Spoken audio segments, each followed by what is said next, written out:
विद्यार्थियों नमस्कार। आशा करता हूँ कि आप लोग बहुत अच्छे होंगे। विद्यार्थियों, आज हम लोग व्याकरण पढ़ेंगे और व्याकरण में जो हमारा टॉपिक रहने वाला है वह है वाच्य और वाच्य के भेद।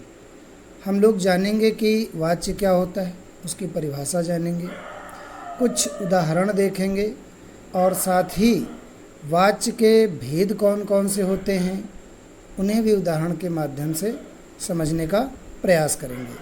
तो देर न करते हुए मैं हूँ शैलेंद्र, ज्ञान मंजरी में आपका स्वागत है। चलिए शुरू करते हैं। सबसे पहले वाच्य। वाच्य क्या होता है? क्रिया के उस परिवर्तन को वाच्य कहते हैं जिसके द्वारा इस बात का बोध होता है कि वाक्य के अंतर्गत कर्ता, कर्म या भाव में से किसकी प्रधानता है। दूसरे शब्दों में, क्रिया के जिस रूपांतर से यह ज्ञात हो कि वाक्य में प्रयुक्त क्रिया का प्रधान विषय कर्ता, कर्म अथवा भाव है, उसे वाच्य कहते हैं। तो यहाँ पर क्या पता चला हमें कि वाक्य के अंतर्गत कर्ता, कर्म या भाव में से किसकी प्रधानता है, ये चीज़ जो हमें क्या बताता है? वाच्य। क्रिया का परिवर्तन, क्रिया के उस परिवर्तन को वाच्य कहते हैं जिसके अंतर्गत हमें ये पता चलता है, ये बोध होता है कि कर्ता, कर्म या भाव में से किसकी प्रधानता है। अगर दूसरे शब्दों में कहें तो क्रिया का रूपांतर, जिस रूपांतर से ज्ञात होता है कि वाक्य में प्रयुक्त क्रिया का प्रधान विषय कर्ता, कर्म या भाव है, उसे हम वाच्य कहते हैं। वाच्य क्या है?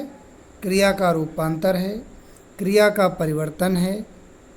इससे हमें ये पता चलता है कि वाक्य में किस पर अधिक जोर दिया गया है, किसके बारे में ये बताया गया है कि वो प्रधान है। ठीक है, कर्ता प्रधान है कि कर्म प्रधान है कि भाव प्रधान है, तो ये होता है वाच्य। तो ये बात तो हो गई परिभाषा की।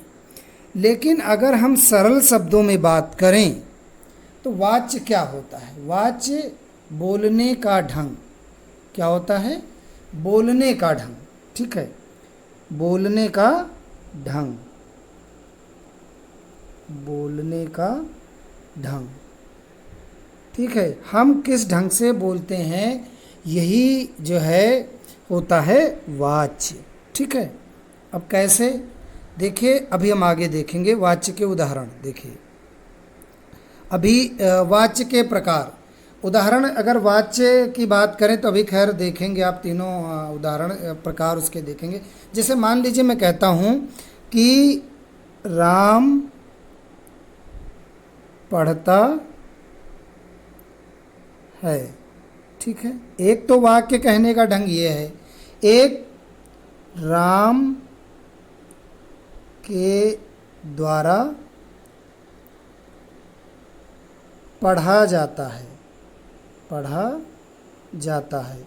अगर हम ये देखिए, दोनों बातें एक ही हैं लेकिन अलग अलग ढंग से कही गई हैं, तो वाच्य जो होता है अलग अलग ढंग से कहने का नाम है। किसी भी बात को अलग ढंग से दूसरे ढंग से कहने का नाम ही वाच्य है।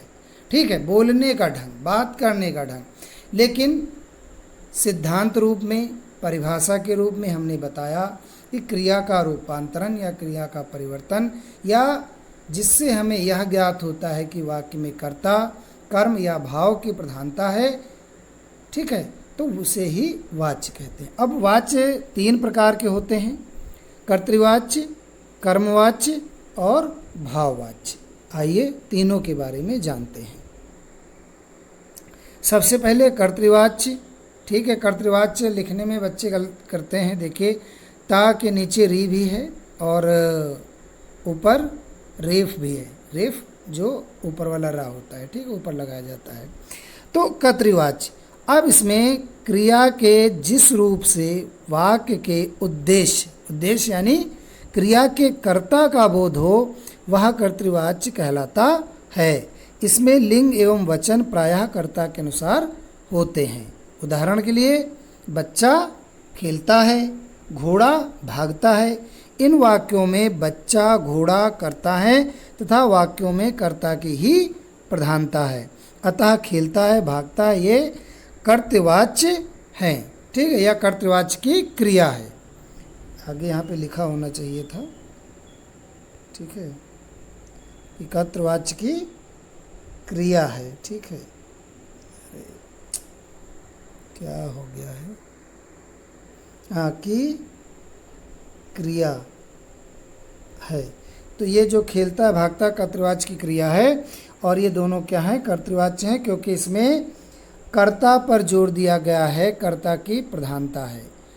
ठीक है, तो आगे चलते हैं। अब कर्मवाच्य। कर्मवाच्य में क्रिया के जिस रूप से वाक्य का उद्देश्य कर्म प्रधान हो उसे कर्मवाच्य कहते हैं। ठीक है, अगर कर्म प्रधान है तो कर्मवाच्य, कर्ता प्रधान है तो कर्तृवाच्य। जैसे उदाहरण के लिए भारत पाक युद्ध में सहस्त्रों सैनिक मारे गए। ठीक है, तो इस वाक्य में कर्म की प्रधानता दर्शाई गई है, कर्म की प्रधानता बताई गई है।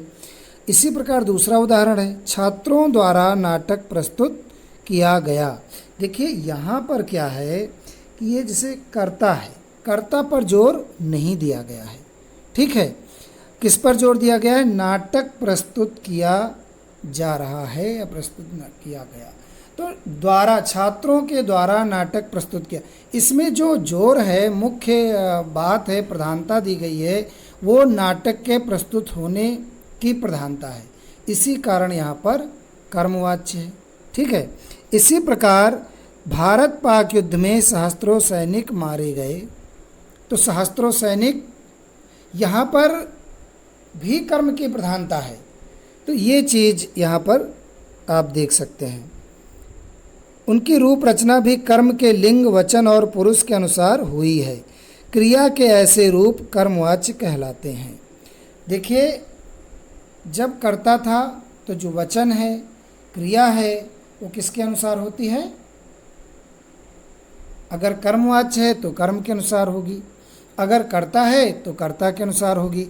उदाहरण के लिए आप देख सकते हैं, चाहे अगर ये पीछे वाला देखिए तो खेलता है, ये किसके अनुसार है, बच्चा, कर्ता के अनुसार है ना। घोड़ा भागता है, कर्ता के अनुसार। ये जो क्रिया है वो कर्ता के अनुसार चलता है।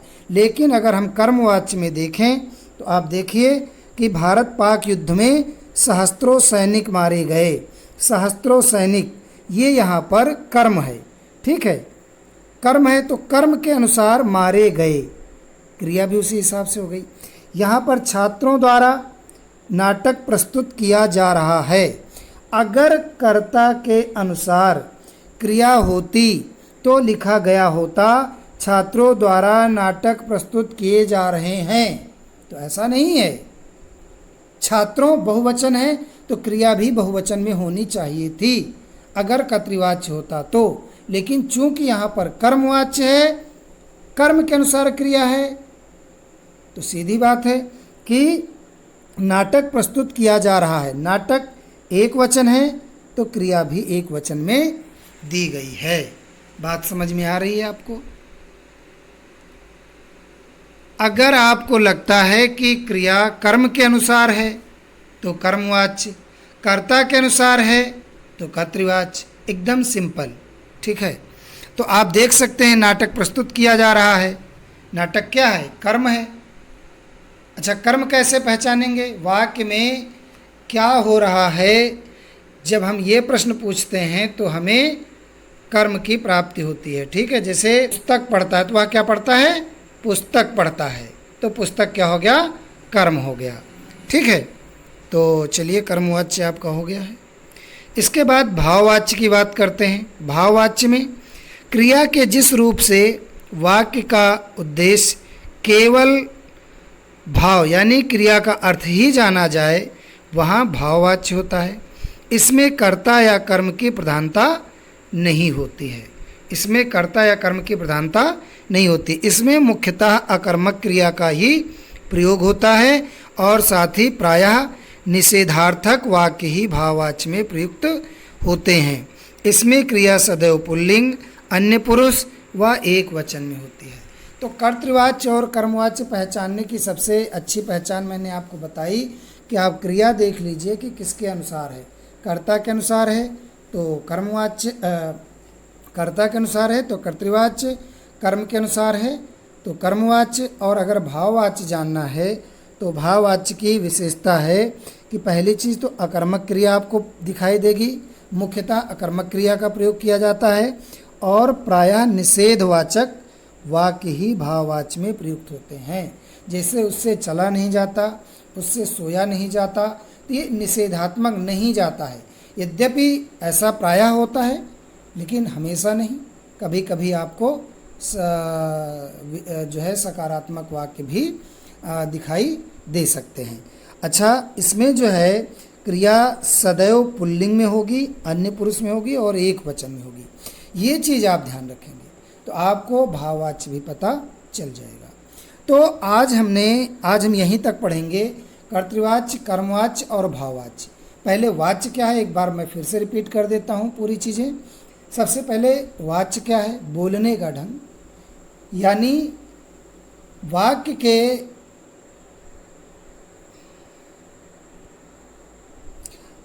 क्रिया के उस परिवर्तन से या क्रिया के उस रूपांतर से हमें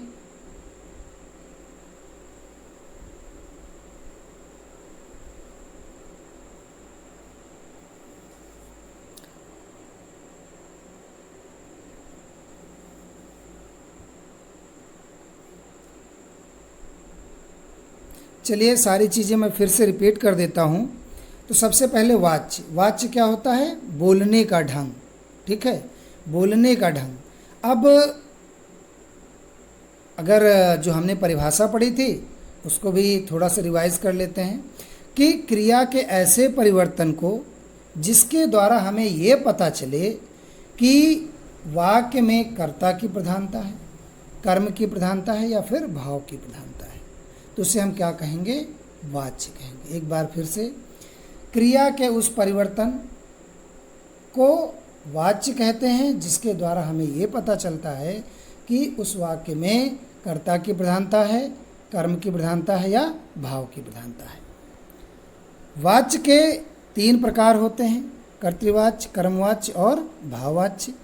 कर्तृवाच्य वहाँ पर होता है जब हमें ये पता चले कि उस वाक्य में कर्ता की प्रधानता है, तो वहाँ पर कर्तृवाच्य होगा। पहचानने के लिए क्रिया जो है सदैव कर्ता के अनुसार होती है। कर्मवाच्य, कर्म की प्रधानता होती है और कर्म के अनुसार ही क्रिया होती है, लिंग वचन होते हैं, ठीक है।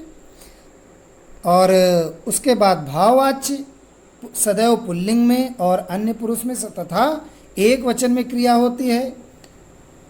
पहचानने के लिए हम ये देखेंगे, साथ ही अधिकांशतः निषेधवाचक वाक्य का प्रयोग होता है और क्रिया अकर्मक होती है, और मुख्य इसमें जो प्रधानता होती है वो भाव की होती है, क्रिया के अर्थ की होती है, ना कि कर्ता या कर्म की होती है। तो आज यहीं तक पढ़ेंगे। चलिए विदा लेते हैं। आप लोगों ने सुना उसके लिए धन्यवाद।